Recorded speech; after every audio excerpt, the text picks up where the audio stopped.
To the Northern Business Podcast. It's budget day, so it's a special. Each week we talk to people who are active in the Northeast and Yorkshire and Northwest economy. We're sponsored by Virtue Motors, which is the UK's largest motor retailer. You can check out its website at virtuemotors.com. I'm Graham Robb. I own Recognition PR. We advise scores of businesses throughout the country, and some are featured on this podcast. Make sure you don't miss an episode by subscribing on YouTube or wherever you get your podcasts. In the studio today, we've Andrew Hayley from Chartered Financial Planners Active, and also down the line we have Beckie Hart, who's the Regional Director for Yorkshire at the CBI, and joining us in a few moments, he hasn't joined us yet but he's going to, is Subrahmaniam Krishnan-Harihara. Now, Subra is the Deputy Director of Research and Information Systems at the Greater Manchester Chamber of Commerce. So welcome everyone. The budget has just happened and there are some key points. I just flashed them up on the screen. The national insurance rate for employees was cut by 2%, 8% now.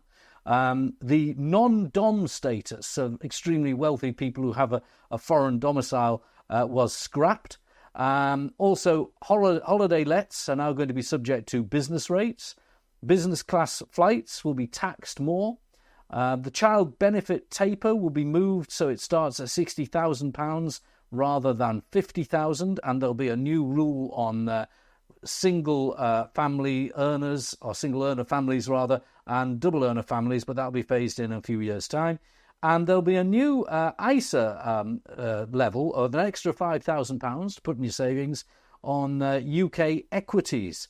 Well, they're just some headlines I picked. Andrew, what did you think of it? Did I pick the right headlines as well? I thought that was a good summary, Graham. Thank you. Yes, I think it was a really positive budget. We had good news both on growth increasing, so ahead of some of the forecasts that we'd already had.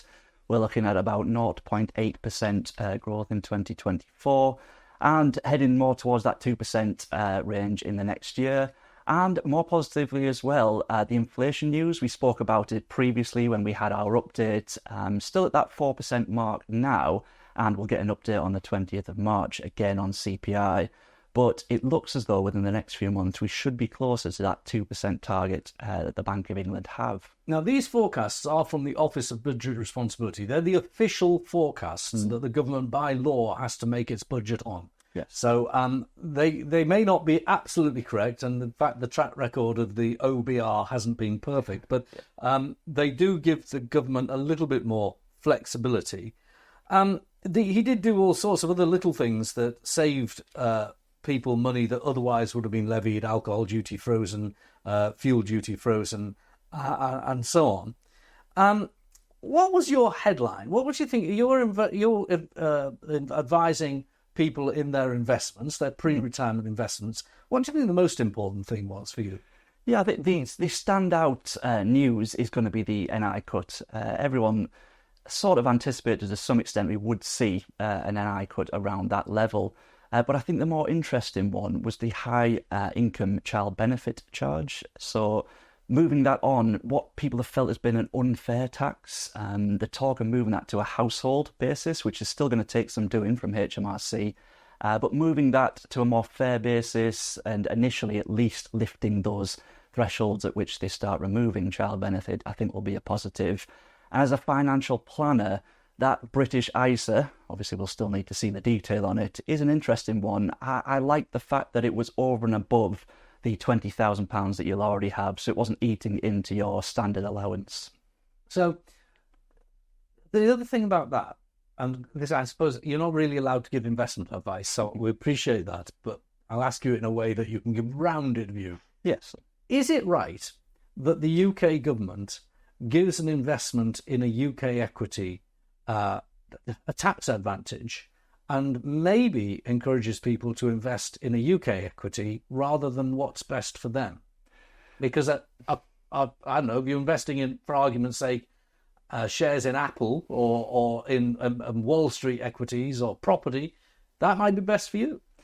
It's a very fair assessment because as we've seen over the last year alone, let alone 10, 20 years, the US has been the driver and a global basket of shares would have been better than investing in our own UK-based or listed companies. You can see the obvious incentive from the Chancellor trying to promote investment into UK companies, driving the UK economy. But as a personal investor, are you going to let that tax incentive, and it's a relatively small one, we're talking about a £5,000 allowance, but what it will save you perhaps in dividend tax is quite minimal. Will that let you move away from your investment strategy, your normal approach to investing, in order to hopefully benefit the UK economy? And you might do some good things with it. It depends how the products are structured. You might have small companies on AIM, or not necessarily FTSE 100 companies that you could, and that would make a difference, wouldn't it? Yeah, to the smaller firms. I think we'd love to see more in UK companies, because the FTSE 100 is actually really a global index. Those companies may be listed here, but they do business more globally. Your FTSE 250, the kind of next layer down, your more high street companies, we did actually see quite an uplift in that index today, and I think hopefully that's where we'll see more of the impact. Oh, that's interesting. I hadn't checked that out before I came on the programme, but thank you very much.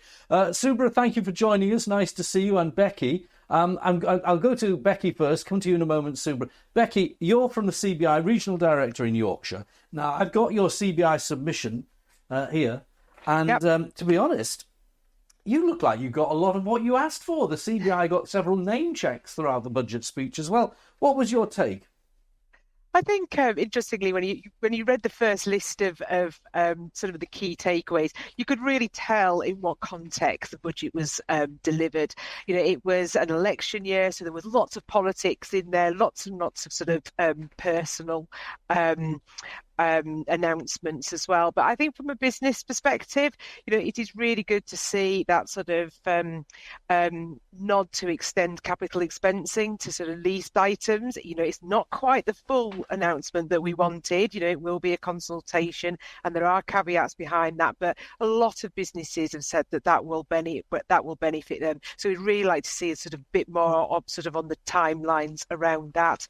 I think the announcements that were made in last year's spring budget about childcare were really important, and it was good to see that sort of more commitment towards the delivery of that.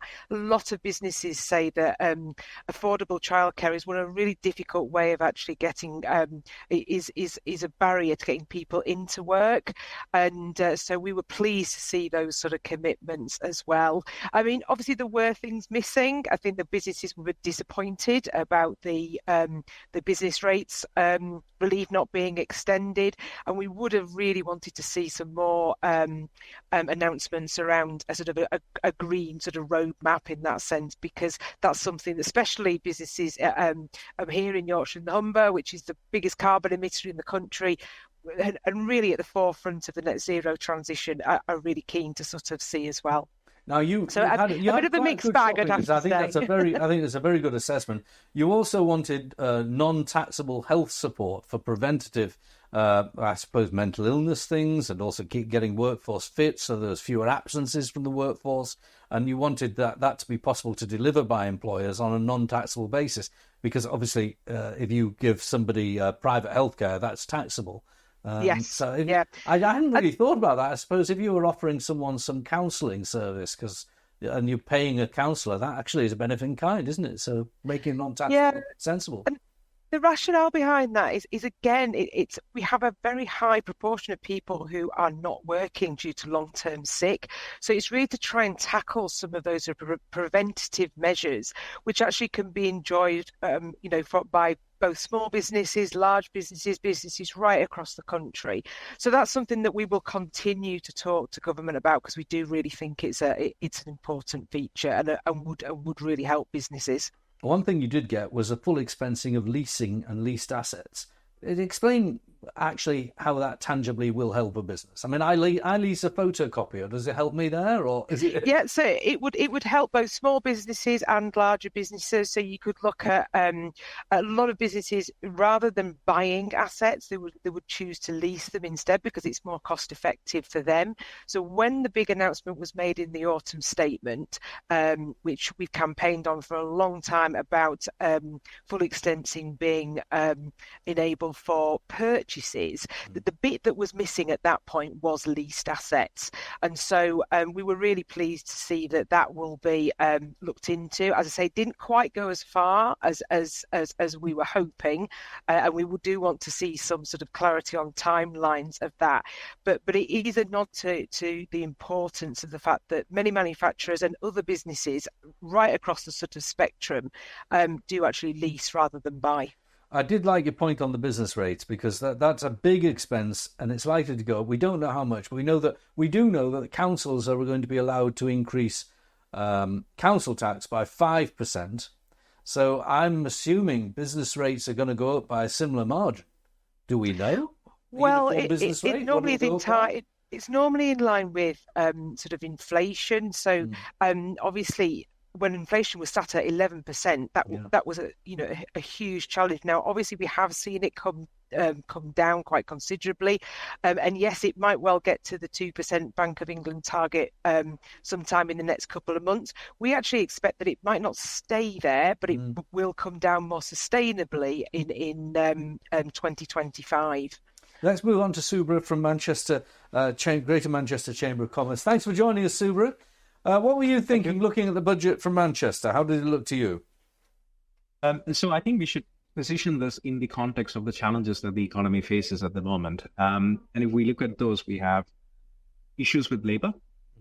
We have issues with the ability of the UK to unlock investment, both public and private. And so on those two measures first, there was some good news, because the changes to the child benefit scheme, the increasing the tax threshold, the VAT threshold for micro businesses and self-employed from 85 to 90,000, and some of the changes to NI could indeed increase workforce participation, or at least increase the number of hours that people work without actually having to fear that there will be a penalty. So that's good news. On the issue of investment, the full expensing scheme did come in November. So there isn't much munition left in the Chancellor's armory to actually take more measures on to unlock business investment. So the leasing is good, but there are 4 words which actually made me slightly concerned, because it said when fiscal conditions allow. Yes, very good point. Yes, you watch every little detail, Subra. Absolutely right. So it is not set in stone yet. Yeah.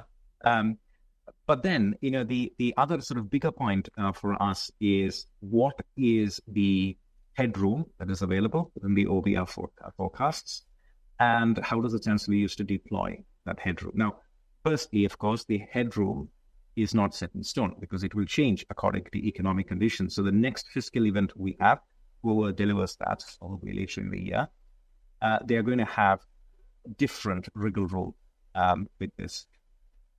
But if the funding for some of the measures that were announced today has to come from reduction in public spending and public investment, then we do not necessarily see that as a big positive, because, as the Chancellor himself mentioned, the long-term productivity in the UK, long-term economic growth in the UK, all depends on our having good public services, right?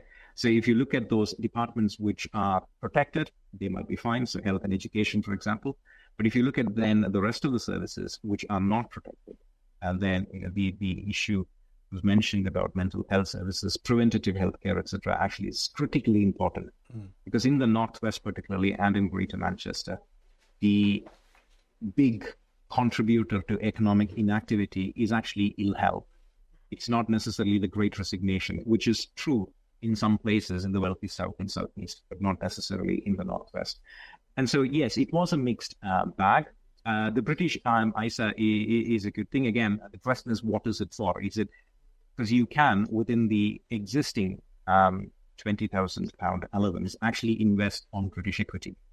And then there are also details to be worked out, right? Because if you have a fund that invests in both US and UK shares, or in both UK and European shares, then is that eligible for investment under the British ISA? It's a very good point.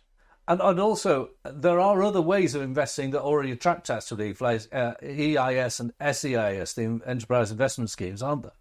Yes. There are quite a few schemes which are already available. So I think strengthening those would have been good. But I think the point of British ESAs, although it was presented as investment and unlocking investment capital, I don't think that was the issue. I think the issue was perhaps a political measure where if you are actually going to be saving and you have higher disposable income, this is an extension or an increase in the annual investment savings allowance. Yeah, and it could also make it, I suppose, providing the products come to the market, it makes it easier for regular high street investors, people who will think about their savings to invest. The other schemes, EIS and SEIS, are for more competent, larger scale investors that pass the threshold of experienced investors. Correct. And I think if we can redirect savings into the equity markets and actually look at the point which was extending the range of businesses who can actually benefit from this investment to the FTSE 250, etc. I think that's not necessarily a bad thing. And I'm not critical of that measure. I think it is a good thing. But how much investment capital will it unlock is what I am not sure about yet. Well, just before we leave you, because I want to talk about Manchester specifically, we're going to flash some slides on from your reports about Manchester's growth, because you have your own index about Manchester's growth.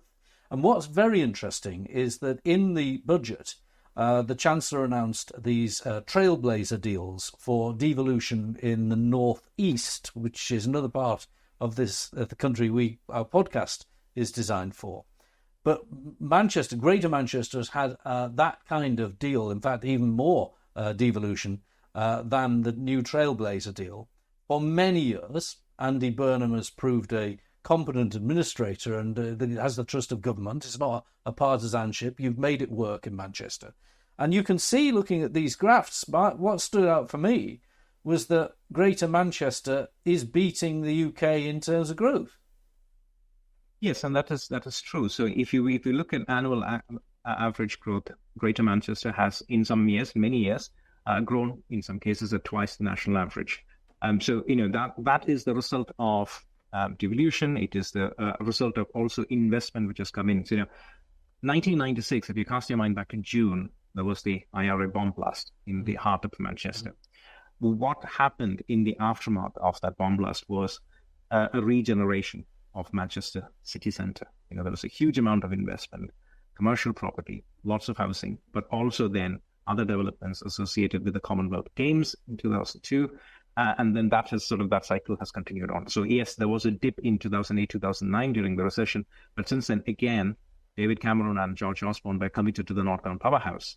So there was lots of investment coming into Greater Manchester as a result of that. So this is an area of great economic dynamism. This is an area that attracts businesses. It's an area where there are 4 or 5 universities which are actually attracting a huge amount of talent as well. So on those measures, actually, Greater Manchester has got a lot to give. Yes, it's got media centre as well. But I think what we're seeing now, looking at the data, and I'm very interested in this kind of thing. I've served on bodies for development in the northeast. So I watch it with a great deal of interest, and I think you've managed to achieve an agglomeration effect in Manchester now. It's gone so far that it's got its own momentum.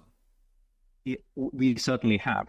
And we also have managed to develop Manchester as a very functional labour market. So, the functional labour market extends beyond the boundaries of Greater Manchester. So there are lots of people who work in Manchester but live in Liverpool, or vice versa.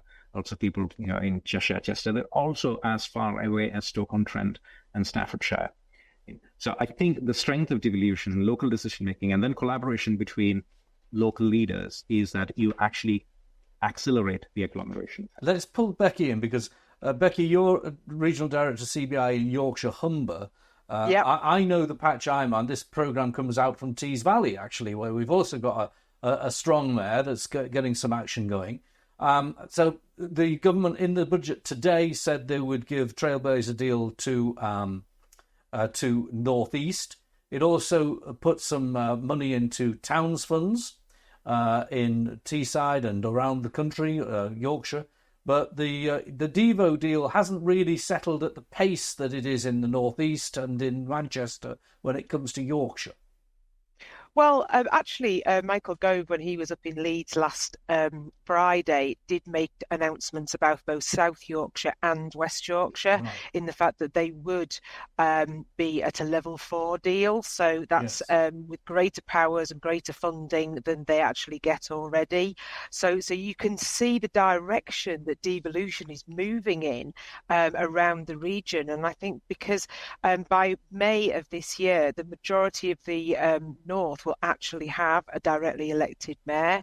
And I think once they actually start working really well together, and we've seen evidence of that already, I think that's really great news for businesses based in the north of England.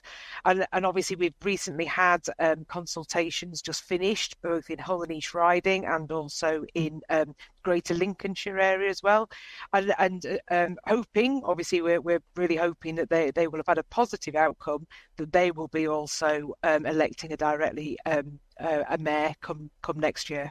All right, we're going to round up by asking you to score the budget. I'm going to ask you to score the budget, not from a political point of view. I don't think anyone watching this program really cares what your politics are or my politics, but from the point of view of our businesses. What was it the right budget for business at this time in the economy? I'll venture my score. It was a sort of 8 out of 10. I think it was a pretty good budget. It seemed responsible. That was my take. What do you think, Subra? I would give it a 6 because I think one measure that we would have really liked to see is for small businesses, particularly, to be able to reduce the cost of employment. And on that, yes, we have given an NI cut to employees. But something to reduce the cost of employment would have been good. That would actually drive up employment as well. So on that measure, I would probably give it a 6 out of 10. Fair point, well made. Okay, Beckie? I think I would agree with that, possibly for slightly different reasons.